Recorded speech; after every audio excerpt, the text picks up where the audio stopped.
Welcome to the Relationship Recovery Podcast, hosted by Jessica Knight, a certified life coach who specializes in narcissistic and emotional abuse. This podcast is intended to help you identify manipulative and abusive behavior, set boundaries with yourself and others, and heal the relationship with yourself so you can learn to love in a healthy way. On today's podcast, I have Manjit, Ruprai. I initially found Manjit and her videos on TikTok when I was learning what a narcissist is and how the abuse shows up in our life.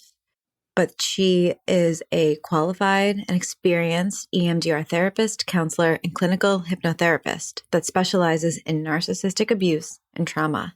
She works to support many people to figure out who they are dealing with and to move forward with their lives. She works globally via Zoom and is also the author of Survival Guide for Toxic Narcissistic Relationships, which is available on Amazon. Manjit's book, which we touch on towards the end of the podcast, is one of the first steps in healing from narcissistic abuse, as it is very simple, it is easy to understand, and it's not as complex as some of the other texts out there. This episode covers what a narcissist is, how narcissism shows up, how the narcissist was created, and what the abuse looks like. There are so many nuggets in this episode, and I feel like I could have talked to Manjit forever, but we are already working on her coming back. So I really hope that you enjoy this episode. If you have questions or if you want to find her, I will post all of her links in the show notes. I hope you enjoy this conversation.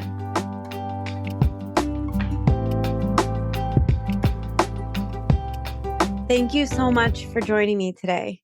Do you mind introducing yourself and telling us who you are and how you got into this work?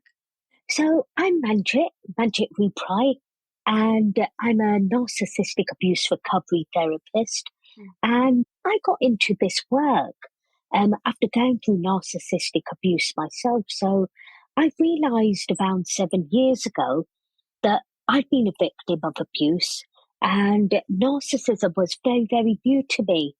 I had no idea what that was before that. I'd heard of the term before, but I didn't actually know, the real depths of narcissism. So, I realized I've never really had healthy relationships.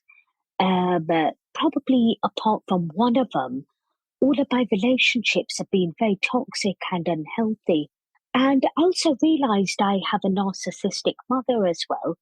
So after my own journey and working through my own trauma and realizing that I'm codependent, I started working with others. And, I have a client base all over the world.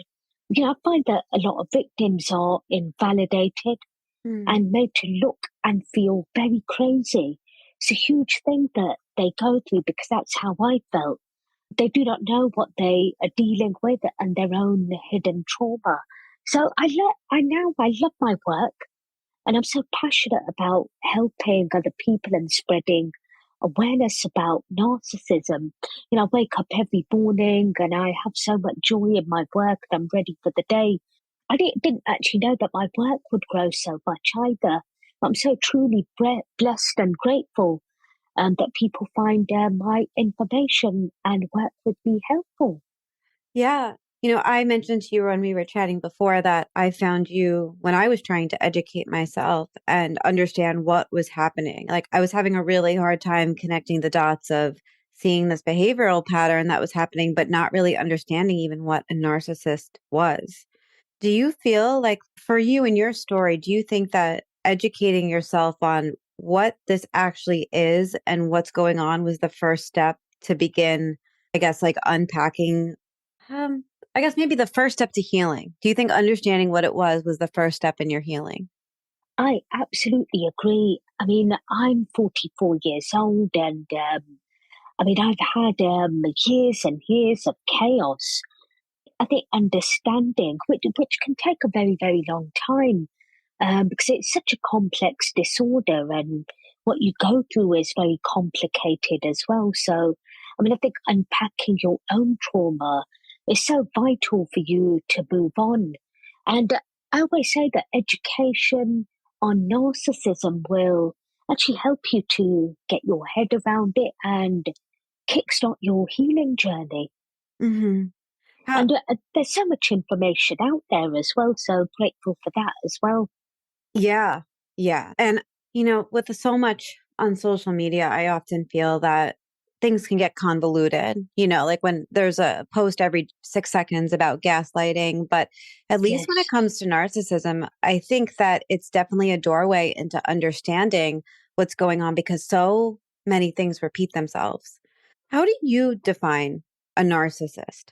So for me, narcissism is a mental disorder where an individual, they have an inflated sense of their own importance, need for excessive attention and admiration. They always form troubled relationships with everyone around them, and they have a severe lack of empathy in how their behavior and their actions affect others.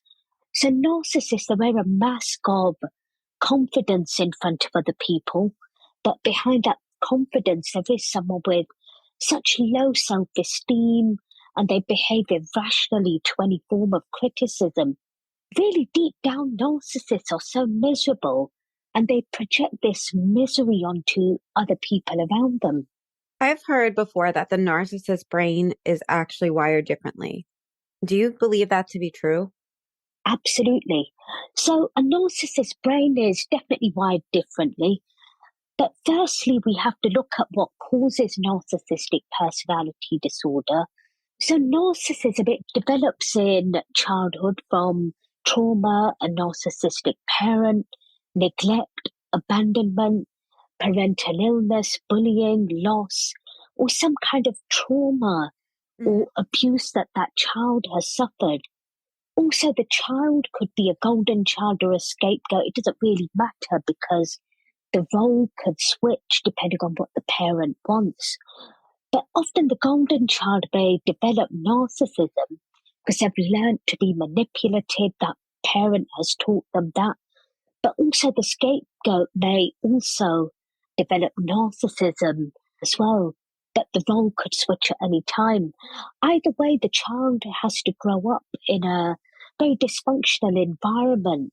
As a result of this toxic environment, the brain does not develop empathy, and this leads to developing narcissism and a mentally disordered way of thinking. So, this is why narcissists are described like children because they've never developed. They have, can be a little bit toddler like at times where they have tantrums. They've not Mhm. matured or grown up in many ways.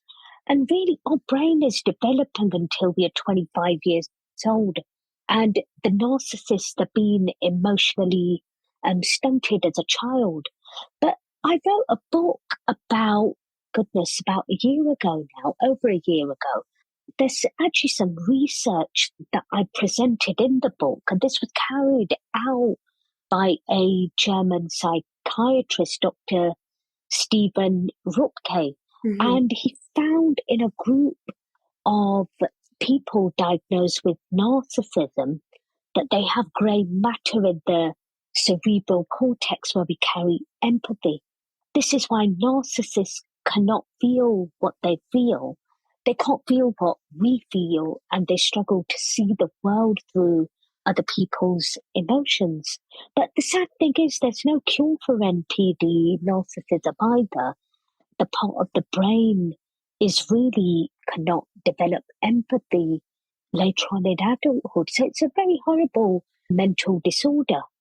Yeah, yeah. And I think something I see often with my clients is that they'll be with a partner that didn't go through abuse the way that I think we typically think about it of, the Hmm. child being neglected or hit, and I actually come from a history of abuse, like of when I was an adolescent, and I definitely didn't turn out to be a narcissist, Sure. but I actually had a partner that he was the middle child, and Hmm. his older brother, was very successful and like very good looking, like one of those kids that he's good at everything he does, And I explain this to some clients sometimes that, sometimes it's not, they had a horrible past, but it's they had a complicated upbringing that led them to have unhealthy coping mechanisms. And this sort of snowballs. And Absolutely. yeah, and I just think it's interesting to think about. I love how you phrase it, that they can act like a toddler at times. And Absolutely. yeah, and Yes. do you think that that's why there are so many undiagnosed narcissists, that they don't look inside, or they don't have the ability to look inside? Yeah, I think narcissists, they do have trouble reflecting on themselves. So, they're so miserable inside, but they do actually blame everybody else for that misery, but that self reflection isn't there. But there was some really interesting research carried out on the back of what you said that, I have a narcissistic mother, but I'm definitely not a narcissist myself. But it is actually a chessboard family. That was some research carried out by Shannon, that's in my book as well. Mm. But it's a chessboard family, and that parent really kind of defines maybe what your role is in that family. I mean, I've always been a scapegoat, maybe blamed for a lot of things in my family, but not everybody, kind of will develop narcissism growing up in that household either. Yeah. And so we know that a lot of people that get into a relationship with a narcissist have no idea 90% of the time, or if not more than that. What are some behavioral signs that somebody can look out for that would show them that they might be with a narcissist? Okay, so early signs, so under kind of DSM-5, Mm-hmm. if the person you are with has 5 or more of the 9 traits that I'm going to tell you about, you are likely dealing with a narcissist. So, number 1, an inflated sense of self-importance. 2, a lack of empathy. 3, jealousy or envious of others, or believe others are envious of them. 4, they mirror their victims. 5, they exploit their victims without any guilt or shame. 6, have a sense of entitlement. 7, they crave constant admiration. 8, they display arrogance. 9, they have a preoccupation of fantasies. So I always say that, have we all got some of this? Possibly. Do we get envious of other people at times? Yes, but it really does depend on how far you're going to go with this and how much you're going to hurt another person. So, sometimes I don't know, we really may fantasize about certain things, but how far do you go in hurting other people? So we say to look out for a person's behavior and whether their words reflect what they are actually telling you. Mm-hmm. That's a And their great one to actions. name. Yeah. I'm so glad that you said that. And I didn't think about it until you said it, that the words and the actions actually start misaligning so early Oh, on. of course. Absolutely. Absolutely. So I think they're vital things to look out for.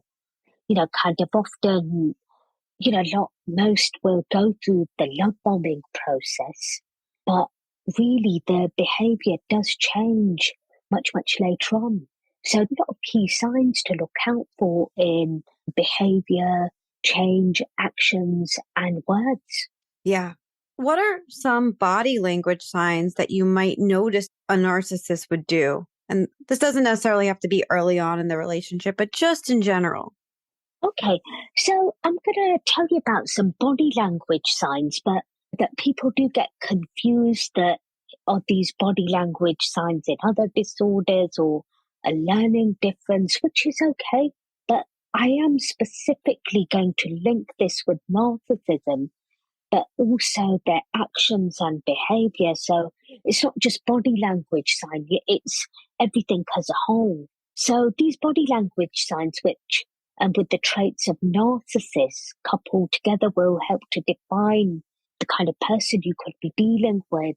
But you've got to also remember that abuse is abuse, but you do not have to look for a specific label, because we all know that narcissists rarely get diagnosed. So A narcissist might display the following body language, and I've done some videos on this as well. So probably have no eye contact with other people. Facial expression isn't warming or inviting, and this will change in certain situations, and their eyes may sometimes go dark. Might also see like a narcissistic smirk and, kind of glint in their eyes, which, if you've seen that, you'll know exactly what I'm talking about. They do ignore new people, make you feel that you're not there, not interested in people unless they bring something to them. They can boast about their own accomplishments or share things that they've done when nobody else has asked about it. They will bring the conversation back to them, not interested in what someone else has to say. They will look over, kind of the other person's shoulder, over their own, acting like so they're not interested in what you have to say. So this could link into other disorders, but I'm specifically referring this to narcissists. Yeah. And so one of the things that I wanted to ask you was about covert narcissism, which we hear a lot about. And a lot of these signs I know come up. And that might be the first thing that you actually notice if you have a covert narcissist. It might be the way that they are interacting with you and showing up for you rather than some of the things that are said and how they behave and act and think. How do you define a covert narcissist? Okay. So covert narcissists are the most manipulative, and really they can get away with it for years and decades. And without that person even knowing that they are actually a narcissist, they're not your typical narcissist where they have the grandiosity about them. They're more extrovert, and covert narcissists have fewer signs of the classic narcissistic personality disorder, and this includes shyness and being withdrawn, self-consciousness, displaying a high level of insecurity, and defensiveness, sensitivity to what others think about them. They play the victim very, very well. They could put themselves down and gain sympathy, and this acts as a source of supply for them. They are highly sensitive to criticism. They can be passive aggressive. They do not like to be center of attention, but will gain supply by being withdrawn and shy. They can actually be very depressed and anxious, and this can get confused with depression. And really, some of them present as suicidal. They may have attempted it. This further may keep the victim trapped and feeling guilty about leaving. And I have a few clients that have gone through that. So on the whole, the covert narcissists, they're very subtle in their abusive ways, and they can get away with it for many, many years and decades. Does it increase over time? Like, would that abuse increase? Like, would it become less covert and more overt? Or could it be happening in a covert way just for this prolonged period of time? It can actually change. Some of them, some of my clients, they're with a covert narcissist, but that can actually change to something more overt. Yeah. Because I think really the more boundaries, we know that the more boundaries you have with a narcissist, the worse the abuse gets. So that can actually change them to more overt. Yeah. Yeah, so, but I think for the vast majority, the covert, they could get away. They might kind of dip in and out very briefly, but, stay in that kind of covert role. Yeah. Okay. That could be even more damaging over time because it would probably be harder to put together the pieces of what's going on. Absolutely. Yeah. What would you define as a narcissistic injury? So a narcissistic injury occurs when a narcissist feels criticism or judged of a boundary placed on them. So a narcissistic injury is when you see the narcissist at its worst and full force of harm towards you. And really, the more boundaries you have, the more this hurts a narcissist's self-esteem, so the abuse gets worse. So I do say that a narcissistic injury, when you've criticized them, hurt their feelings, that can turn into a horrible narcissistic rage, putting you into, some people, quite danger. And you really see the worst of the narcissist where they're yelling at you, screaming at you. The abuse has got much worse. Sometimes they may even harm you physically and cower over you, yelling and screaming. So really, the narcissistic injury is when you truly hurt the narcissist's feelings and you put a severe boundary on them, and this leads to a narcissistic rage where they're going to hurt you or carry out a vengeful act on you. Okay. And so it seems though that almost anything can upset a narcissist, right? It's almost as if the rules of normal relationships or healthy relationships or non-narcissistic relationships just don't apply here. And so would you say that somebody's almost at risk of imposing a narcissistic injury at any time with almost anything if they're dealing with a narcissist? Absolutely. This could happen at any time. And we know that narcissists, they get offended and criticized by any little thing. So you could be, just kind of going about your business and they do not like something that you've done or said. It could even be just a reasonable question you've asked them. And this could set off a narcissistic rage anytime. Absolutely, it could be at any time. Yeah. Yeah. What are some of the ways that, or some of the effects that somebody would have on them from narcissistic abuse? Like, how would somebody that has been abused by a narcissist or is in the middle of being abused by a narcissist present themselves? Okay, so a lot of victims of abuse I work with will have trauma and this gets stored in their body. I mean, I know that when I was in a very toxic, abusive relationship, that I had a severe pain in my neck. And it was absolutely awful that it involved a lot of visits to chiropractors, doctors, but I didn't actually know that what narcissism was at that point. But I think that was kind of stored in my body. But for a lot of victims, they do store trauma in their body, and that can be physical pain. They may develop chronic health problems such as fibromyalgia. Really awful. Some get cancer, depression, other health problems.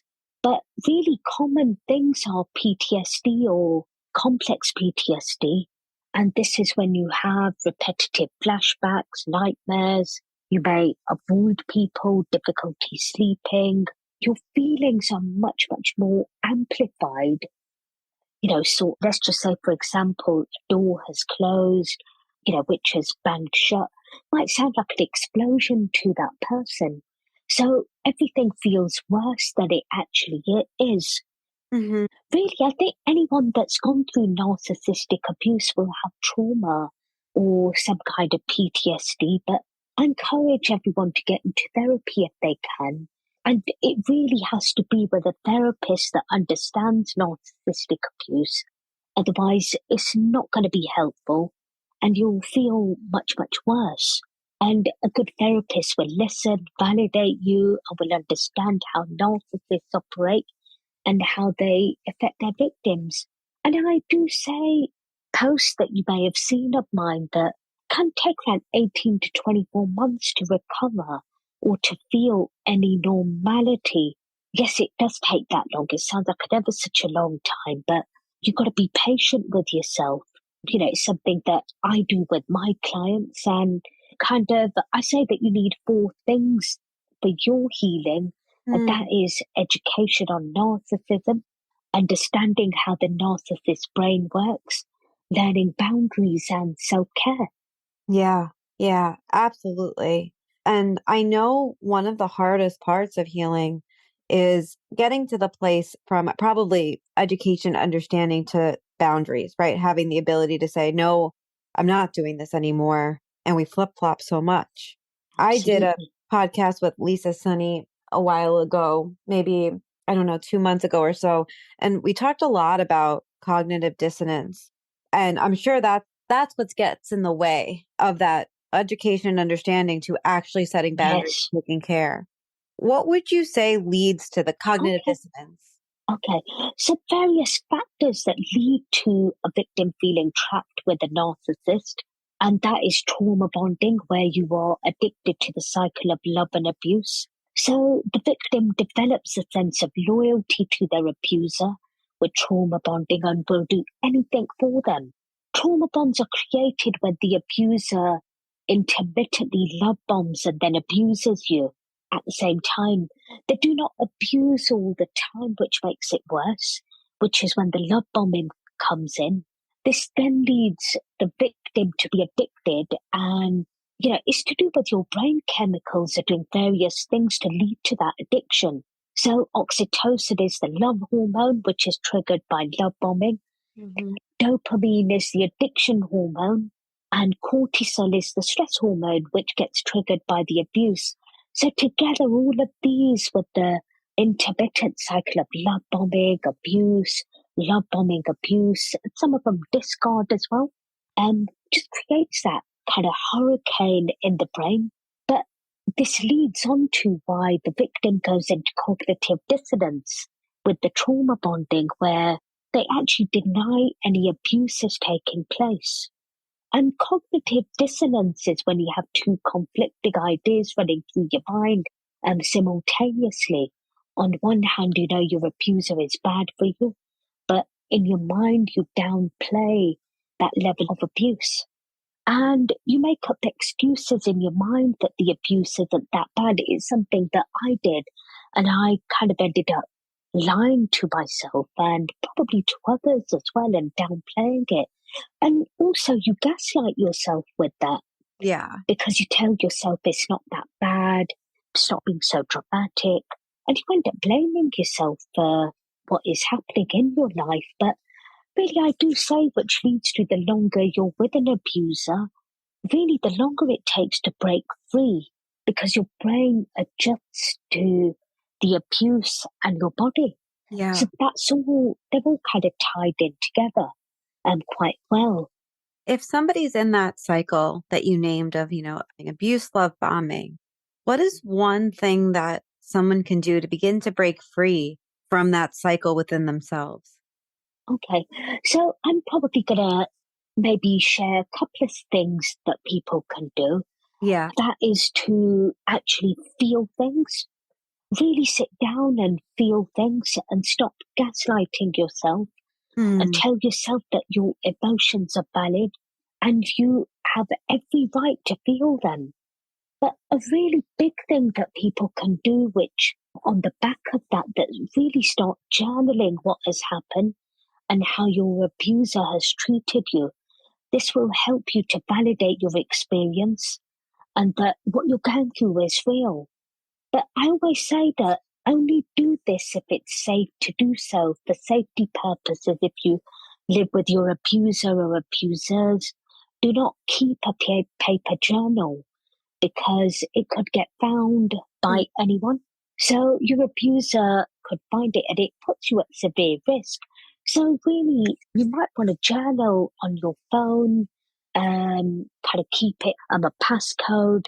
But again, ensure your abuser doesn't know your phone password. But with that, get yourself into therapy. It doesn't matter what stage you're in, whether you're with your abuser or not. It will help you in the process. Yeah, absolutely. And I thank you so much for sharing those things and touching about why people may not feel comfortable journaling, but giving another idea out there of like, well, you could put a passcode. There's other ways to go about this. I've also heard from some other people to leave the journal at a trusted friend's house or something like that. So like just to find ways to go about it so that it is secure and that absolutely you're able to process. I think journaling was one of the things that really helped me because what I realized was I was being so gaslit all the time that I didn't even know what reality was because I'd get into these disagreements and I'd be like, that's not at all what happened or what? Like you said this. And I just was so like, you have texts and all these things, but I was like, I'm going to go home every day and I'm going to write down what happened today. Like I'm going to write down, this is the conversation we got into. This was the agreed upon plans. And that actually helped me stop defending myself to them all the time because I was so clear on where I was. For sure. another thing that people, they can, if you go out to work, you could leave your journal in your work office, lock it away in your drawer, but journaling really helps. And I'm so glad that it helped you as well. Yeah, it So was what tremendous. wonderful thing. It brings you back to reality, doesn't it? Totally. Totally. Absolutely. This is a question that comes up a lot. It's the last question I have for you before I would love to hear how we can find you. But I get this question often, and it's, can two narcissists be together in a successful / healthy relationship? Mm. So, Yeah. so two narcissists can be together, but Yeah. I think it would be rather chaotic. So really one has to be stronger than the other. For example, a overt and the other a covert. They may stay together for years and years.